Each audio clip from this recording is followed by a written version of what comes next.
Oh, here we are again, and time for us, before we go to France and Harry Atherton, time for us to look at the news headlines. A couple of dramatic ones this morning, and they follow all sorts of other headline-making news, which may or may not be. But first of all, let's take a look at the dramatic ones, because they are in the tabloid press rather than mainstream, but nonetheless, there is a message for both of them in these, and it bears repeating. There, it's in the Sun. Plunge to danger depth. Nuke a sub minutes from disaster. And basically, it says the front page of the Sun, the paper explains that this is not the current prognosis, as it tells the story of a decades-old Royal Navy nuclear sub, complete with Trident II doomsday missiles, which started sinking towards its crush depth, where the submarine implodes from water pressure, but was saved just in time. So not the most modern of the fleet, but nonetheless, it did remind me particularly of the fact that in the days when we were able to freely Russia, and indeed I went many, many times,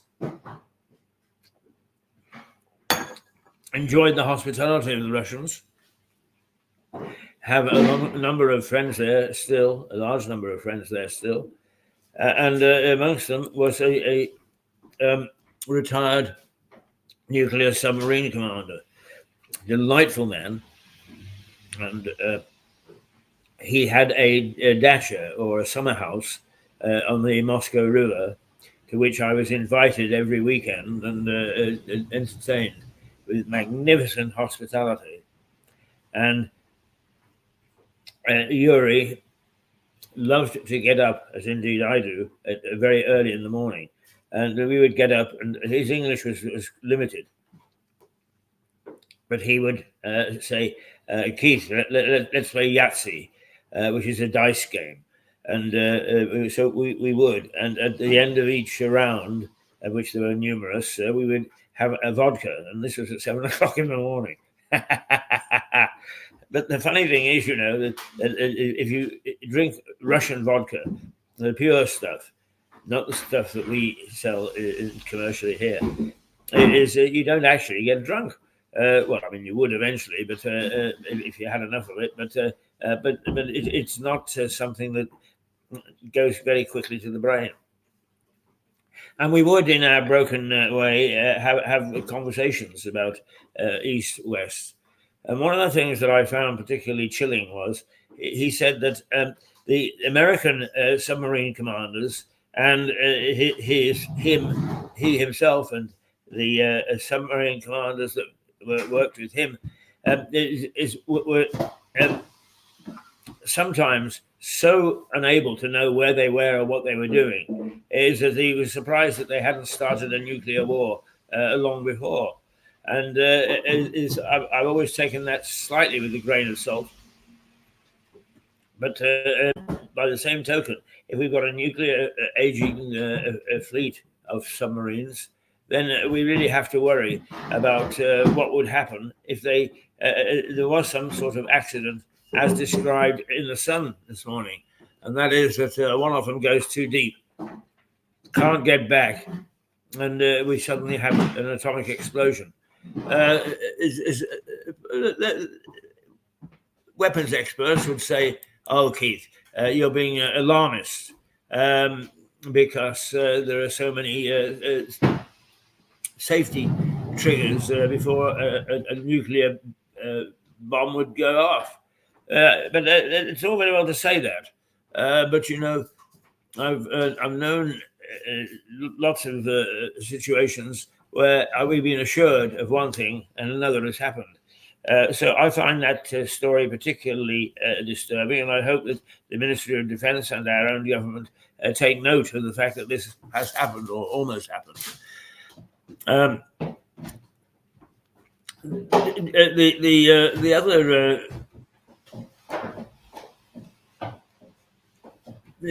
key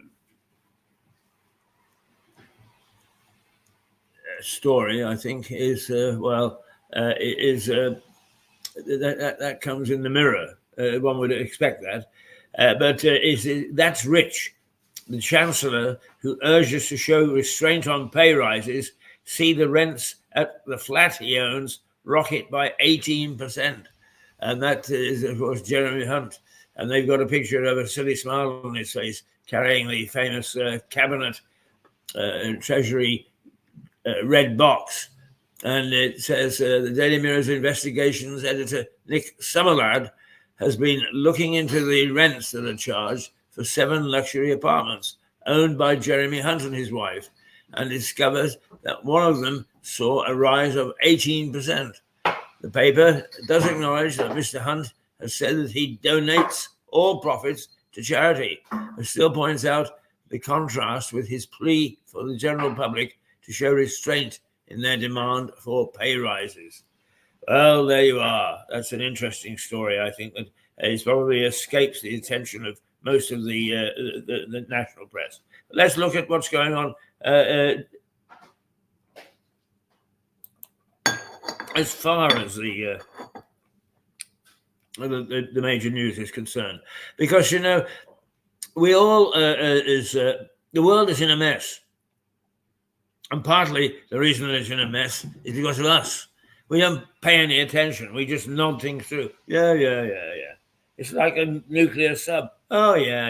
It'll never happen. Well, Russia wasn't going to invade Ukraine. Never happen. Israel and Hamas wouldn't ever lock horns. Yeah. I can't remember the exact quote, but it's something like evil occurs when good men do nothing. And generally speaking, I think that through these pages, through this service, I talk to, generally speaking, good people. And those good people would say to me, Keith, why do you hammer on about things? Why can't you ever see anything that's good? Well, I do. I see a lot that's positive. In fact, I'm a positive sort of guy. I always see not only the glass half full, 3/4 full. That's my nature. But I am aware that I cannot ignore what goes on around me, and neither should you. And that's why you should take at least a more than passing interest in what's on the front pages. And don't use that old thing about, it's all the fault of the media, because that's bull. The media doesn't deliberately actually dive in and put in totally false information. It may get things wrong. We all do. But generally speaking, if you don't read the newspapers, you don't know what the hell's going on, and you can't actually do, even in passing, even in a protest, even in a survey, make a difference. So the tax cuts for business are my priority, says Hunt. Well, 2 days away from his autumn statement, Chancellor Hunt appears to be clearly happy to stoke the newspaper's talk of exactly which tax cuts he will be announcing on Wednesday. Maybe I'll do this, maybe I'll do that. Hey, chaps, go out and tell the reporters that we may do income tax, we may cut this, we may cut that, we may cut inheritance tax. And the next moment, he's advised not to cut inheritance tax because that looks as if it's going to be looking after the wealthy. For God's sake, nowadays, with everybody owning a house, inheritance tax covers at least half the population. A good, substantial amount of the population would actually benefit from a cut in inheritance tax. I had a windfall 3 or 4 years ago, or 5 or 6 years ago now, and it was in Ireland. And boy, they gouge out a good third before you even say hello. It's not that bad in this country. And I think that it's appreciated. There's nothing wrong with striving after wealth. Some of us make it, some of us don't. And as long as we don't indulge in the politics of envy, any cut in any tax is welcome. The Daily Mail is, after the economy turns the corner, Hunt is now weighing up radical plans to cut the rate of income tax or national insurance. Either or. Jeremy isn't telling us he knows. He knows right now. And this week, he'll let us know. We have to play the guessing game. Are we finally on the brink of a real tax cut? The paper asks. The Mail is still keen to believe that income tax or national insurance may be cut, with its headline asking, are we finally on the brink of a real tax cut? Well, it would be really nice because, to be quite honest with you, a lot of the hidden taxes is when we are told that the government is easing things for us because things are going to be a bit cheaper in the shops, or for other some not obvious benefit, we simply don't believe it. And it doesn't actually impact us. So if some chancellor is going to actually make a tax cut, instead of fiddling around the edges, and that's what it is it's fiddling, because then they very easily can actually fill that gap by fiddling something back in. Do you know, I went shopping on Saturday morning, as I do, very first thing, just to pick up a few essentials. A little asparagus here, a little white wine there. But you know, there are some simple things, like a loaf of bread, that have gone from £1 to £1.10, supposedly because of the cost of living rise. Now, the cost of living has not shot above 10%. But on a pound bread, a tenpenny rise is a substantial percentage. Do the shops pull it down? No, they don't. So actually, if a tax is cut that actually lowers the price, is first of all, the stores are hardly likely to pass it on because they've got used to taking in that sort of money. And secondly, even if they do, we don't notice it because we've got used to higher prices. So yes, are we finally on the brink of a real tax cut? Are we on the brink of finding that our pay packet is actually going to be that much more? Not a great deal, but hell, a penny in the pound is if you're earning £8,000 to £10,000 minimum, possibly an average of £25,000. Is that's the cost of a pint of beer, which has shot up enormously. The Express is the Chancellor. You must honour the pension pledge. Now, this is one that is of interest to me. Of course it is, because I get a pension. Is it enough? No, it's not. And once again, they've tinkered around the edges. They pay an electricity bill here. And they give you, we mustn't forget, in December, all pensioners actually get a government gift of a tenner. is a tenner. That will just stretch to a pint. But the fact of the matter is we were just about to catch up as pensioners, and now we are not again if he decides to not follow the triple lock guarantee. And if he doesn't follow the triple lock guarantee, it just shows how worthless any pledge that any chancellor or for any government is.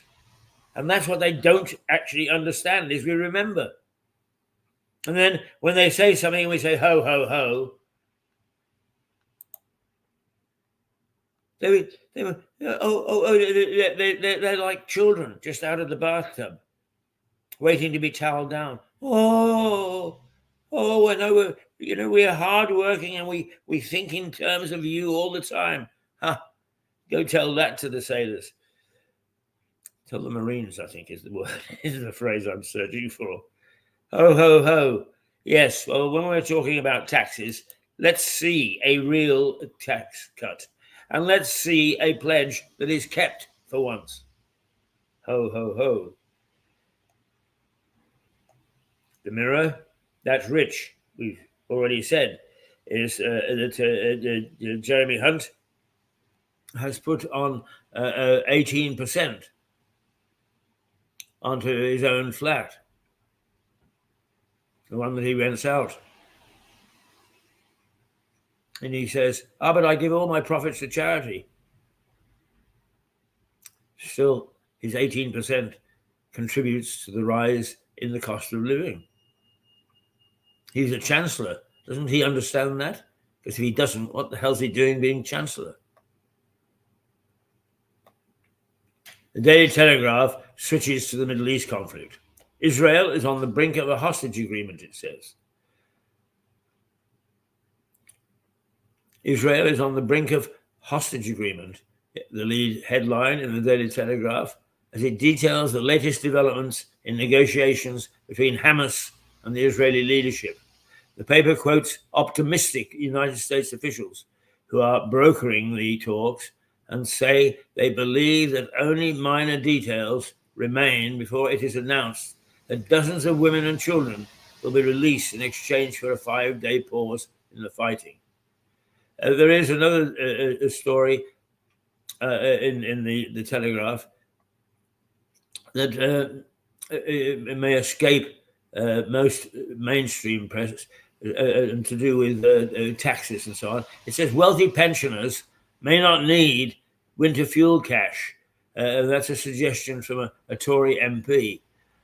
Basically, what he says is, hey, look, why don't we actually make it? Well, what he's really saying is, let's make it means tested whether you get fuel cash or not. And the minister is sacked for siding with Braverman. Now, that I find really disturbing. I don't know whether Braverman is a loudmouth or not. What I do know is that she's exercising the democratic right that was fought for. We just went through a remembrance. We fought for our ancestors, our forefathers, in some instances our fathers fought for the freedom to express your opinion in a democratic society. And what do? We sack a Home Secretary because she disagrees with basic government thinking. Ho, ho, ho. Thank you very much for the carrot that people gave their lives for. You did it without even thinking, you stupid people in Westminster. I'm sorry, but I go back. There are 650 MPs in Westminster, and I wouldn't give you tuppence for any of them. Not any of them. We are suffering a period, and let me look you in the eye for this. We are suffering a period when we've got a bunch of lightweights in Westminster. There is no leadership from either side. There is no substance from anything that anybody says. And when it comes to actually implementing some of the policies that sound so attractive in either the King's Speech or when people are speaking in the House of Commons, turn out to have the taste of sudsy water.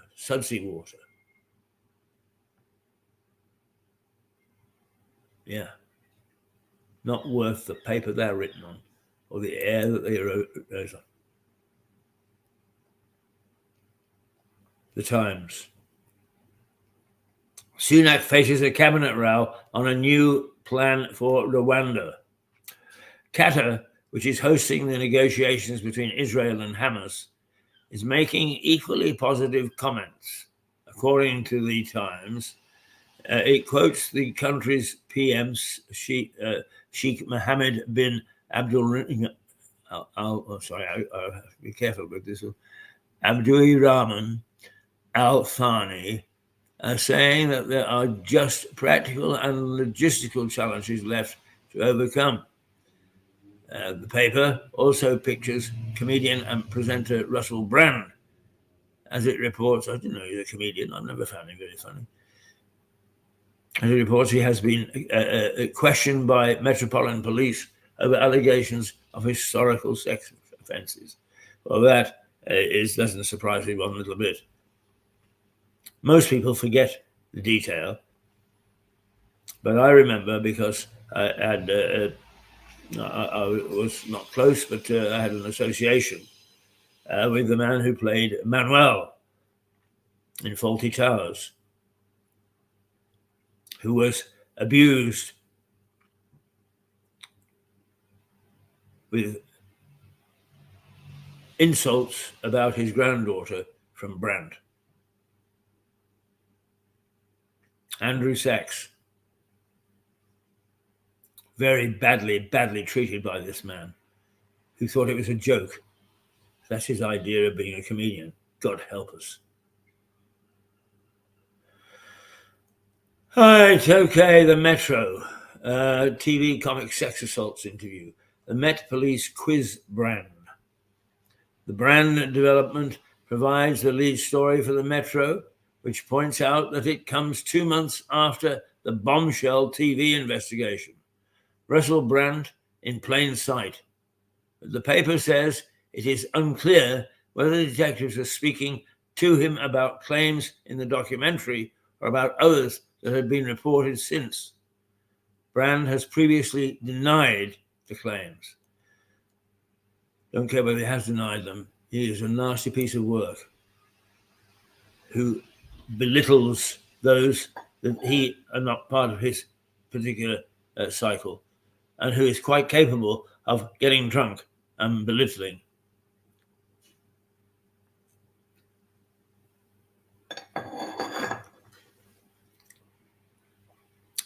Some man, some comedian. And people go and laugh at him. Makes you wonder about us, doesn't it? Yes, it does. A lot of the things that we read in the papers and which come out really are instigated by us. By the things that our fathers and grandfathers would think, how in God's name can they possibly laugh at that? How can they possibly behave like that?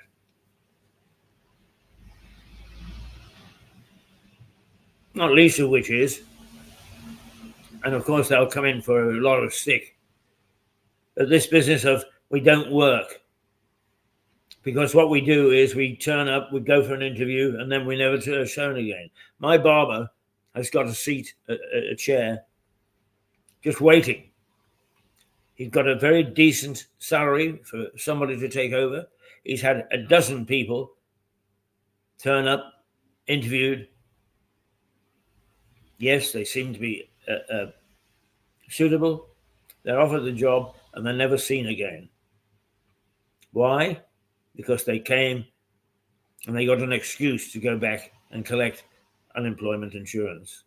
And the idea that if you don't actually seriously take a job, that you don't get unemployment insurance.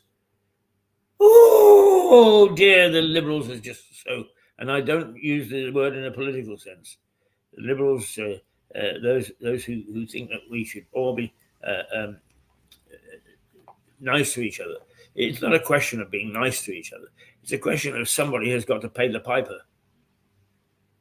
And it's all very well ranting and raving about having a cut in taxes. But if we haven't got people making the money to pay taxes, it doesn't make any difference, does it? I'm not a great fan of Rishi Sunak, but then I'm not a great fan of any politician, so that doesn't make any difference. Really, I wouldn't pay much attention to that. The only thing is that one way or another, they do have to make things work. And if they aren't supported in making sure that their mantra, we've got to get the country back to work, is honoured, we're all in dreadful, dreadful trouble. We really are dreadful, dreadful trouble. Right. Now, the Financial Times leads, as it often does, with a different type of story. And over the weekend, the man who founded artificial intelligence, or at least the company that has brought artificial intelligence to our attention, it's called Chat something or other. I use it occasionally, but I can never remember the damn name of it. But a chap called Altman was fired as the chief executive. But now the backers are actually coming to Altman's rescue and saying, listen, this guy knew what he was talking about. This guy was running a very good ship. Why did you sack him? So the biters are being bit. Although the Financial Times is showing election officials in Argentina is during the vote that they're having there on the presidency. Did you know that? No, you didn't. And neither did I. But the provisional results from the vote in Argentina, and you know, it's funny, isn't it? Sport quite often does what the rest of us can't do. And the Argentinian rugby team raised the conscience of Argentina in our own backyard through their participation, and very, very successful participation in the World Cup. And now they have an election, and the provisional results suggest it's been won by the right-wing libertarian outsider Javier Milei.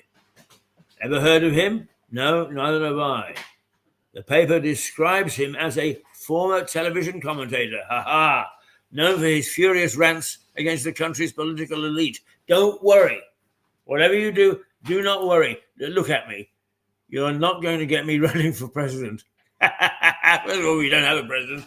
You won't even get me running for MP. You won't even get me running for council. I'm afraid that if there is one thing in life that I would be ashamed to admit at a cocktail party, and that is that I was a politician. Oh, goodness me, no. No. Their reputation is such that yes, people bow down and tug their forelock because politicians do have a fair element of power. But do they do any good? Not in my book, they don't. No. So the FT is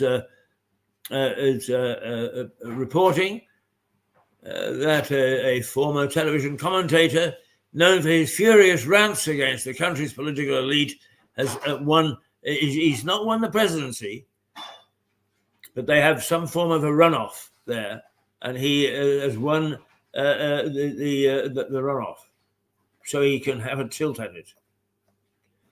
Now, the Daily Star, which always manages to bring a smile to my lips, but not today, because it says -7 degrees centigrade polar plunge.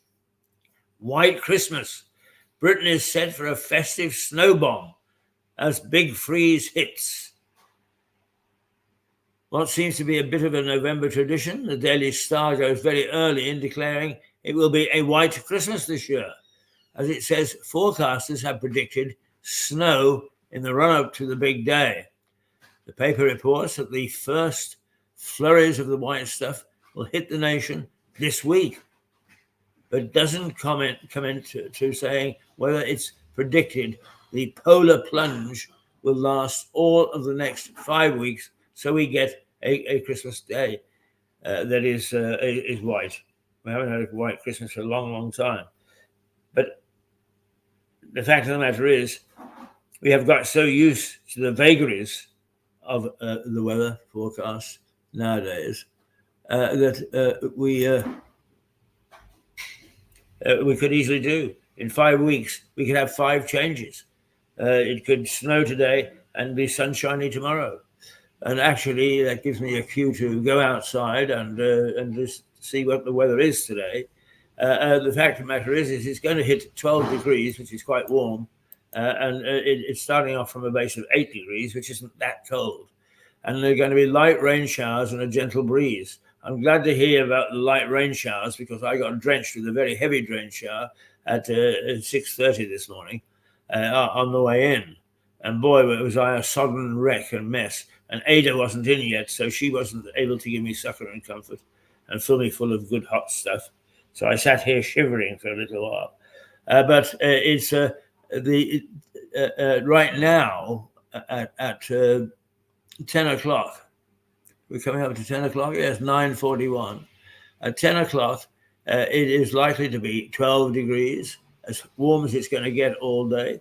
That we have got some rain, but also some sunshine.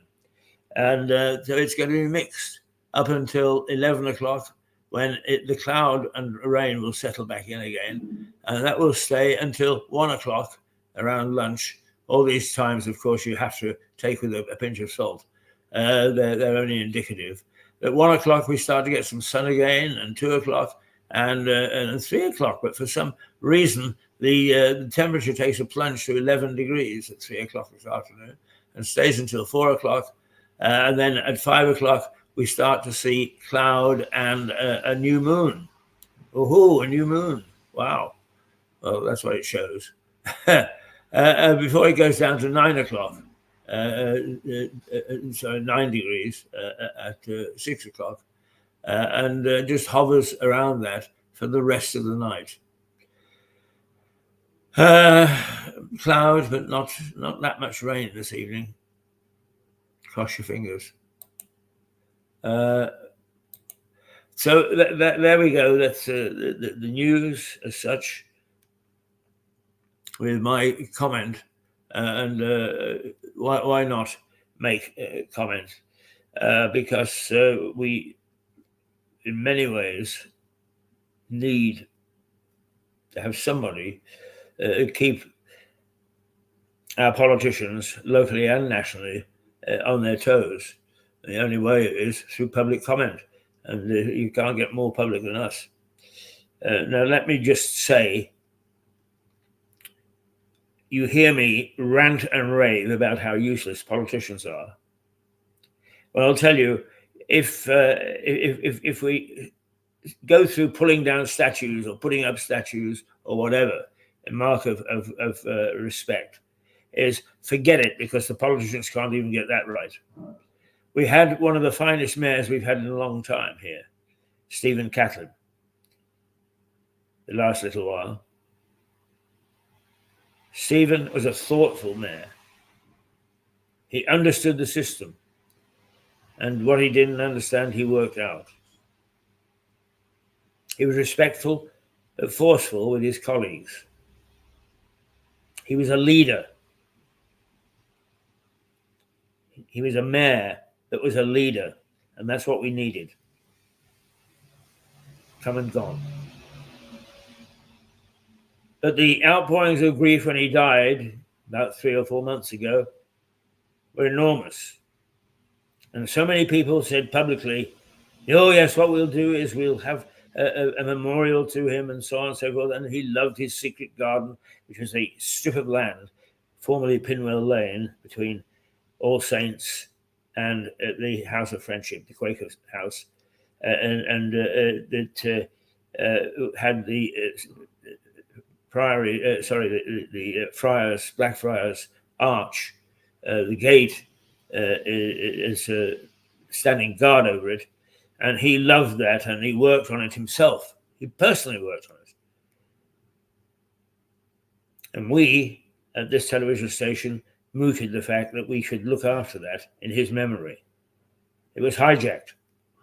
We'll do that, said these people who call themselves green.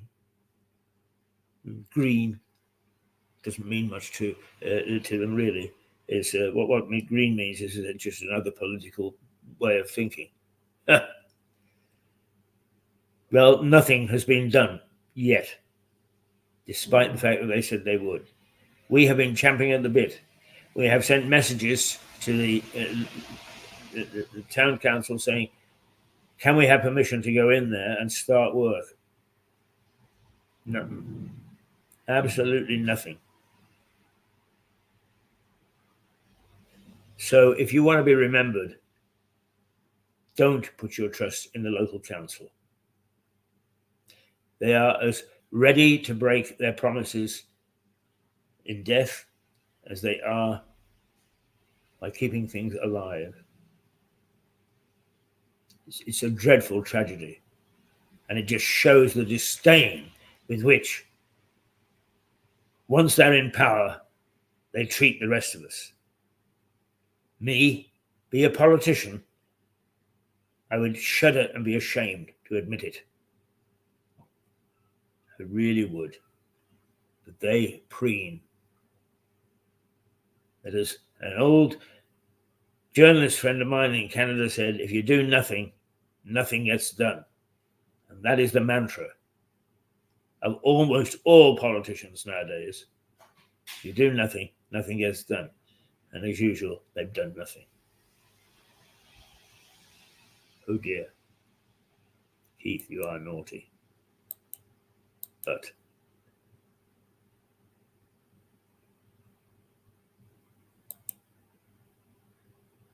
-7 degrees centigrade polar plunge. Okay, well that's it. That's the news and some comment from me. The rest of the day we've got two things coming up. At 10 o'clock, we are going to France, where Harry Atherton lives in Normandy now, and who has actually distinguished himself by restoring a number of decaying French buildings, and won the thanks of the French authorities, and who is now interested in making sure that their tourism is understood and is promoted globally. And he talks to us once a week about our joint heritage, what's going on in France, and so on. So you can join Harry at 9 o'clock. And then at 10 o'clock, we've got Liza Page. You can join Harry at 10, and at 11, you can join Liza Page, who gives you the alternative view. And if you think that I've been pretty fierce right now, wait till you hear Liza, who studies avidly during the week everything that is written about various circumstances with the angles that nobody else would dare to touch. Some people have been kicked off social media for daring to express such views. But we believe very much in this station of giving everybody a chance to air their views, as long as they actually don't manage to find obscenities and don't actually break copyright. Having said that, we are guilty. We break copyright because it's not easy to know whether you're breaking it or not. So you have to err on the side of caution, because generally speaking, the copyright organizations catch up with you and say, hey, you just take it away, take it down. You can't use it, and that's fair enough. Righto, we will now say toodle pip. We will take a short break, and then we will be back, and we will go to France, and we'll find out what on earth is going on over there. Is that okay? Yes, of course it is okay. Get rid of that ranting, Keith. Get rid of that ranting. I just want to make sure that we actually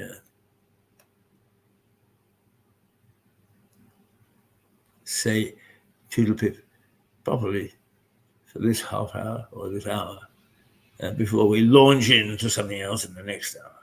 Join me then. It's Keith Hayes, Mirror Television, out of Lewes, East Sussex, in the UK. But it's the biggest little television station in the world, and we broadcast everywhere, not least of which is Patagonia.